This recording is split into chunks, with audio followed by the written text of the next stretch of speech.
So we're going to do the cookie stretch in 6 different ways with your senior dog. Starting off, you're just going to have them standing on the ground on a good non-slip surface. You're going to grab a cookie treat and you're going to get them to look to the left, to the right, back towards their spine, and then up and down. Now, you can see here, Miko is moving around all over the place, and that's not what we want.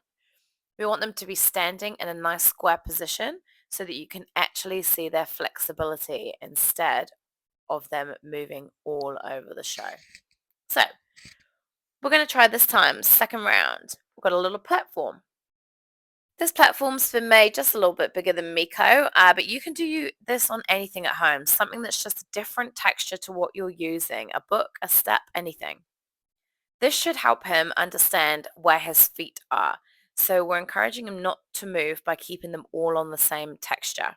If he steps or moves sideways, he's going to fall off the platform. So this should help to keep him a bit more stable. You can see here, trying the same movement. If he sits down, just pop your foot under his hips and that should make him stand up again.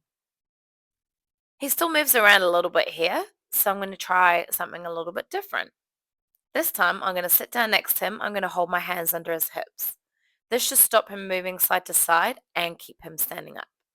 You can see now he is a lot more square than how he was before. He still moves around a little bit, but it's definitely an improvement. This way we're able to see how flexible he really is. If there's any side where he gets stuck or he can't move his head all the way in that direction, that's the side that we can focus on when we come to his rehab. All right, so that one worked a little bit better.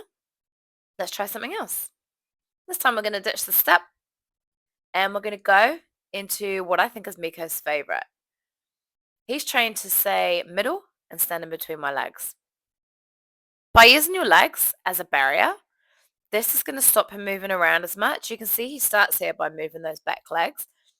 But very quickly, I move him into a position where he feels comfortable, just a little bit further in front. And now he's moving a lot better. This won't work for all dogs because some of them won't be comfortable standing in between your legs like that. But I find it works really well for Miko. You're not squeezing him and you're not holding him there, but it's just giving something that he can lean against. So if he needs to, so he knows he can't move anymore. All right, next up. We're going to do the same thing lying down. This is really good for senior dogs. Sometimes it's too much for them to have to stand up to do things like this and hold that position. So we can do exactly the same with them lying down. Although it's not quite as effective because the body isn't a square, especially when they stick out a leg like Miko is here with his back left leg, it's still a good way for you to see how much they're turning left and right. And at the same time, they're getting a good stretch in their neck and their shoulders from doing this. So there are all-round benefits, not just for you, but for their body as well. All right, so we're going to come to our final move. This is just another great way to stop them from shifting around as much. I've got 2 Cavaletti poles here, but you can use anything. We're going to make a little shoot. So you could use cardboard boxes, books, shoes, pool noodles, garden canes, absolutely anything. And we're going to make a shoot about the size of Miko. And then we're going to get him to do the same motion, but inside the 2 sticks. So this should stop him, hopefully, shifting around as much. I could do it a bit tighter, but he can be a bit wary of new equipment and new things. So we're going to stick with this for now. All right, so we've got him stood up. And then we're going to do the same. Look to the left, back towards the spine. Look to the right, back towards the spine.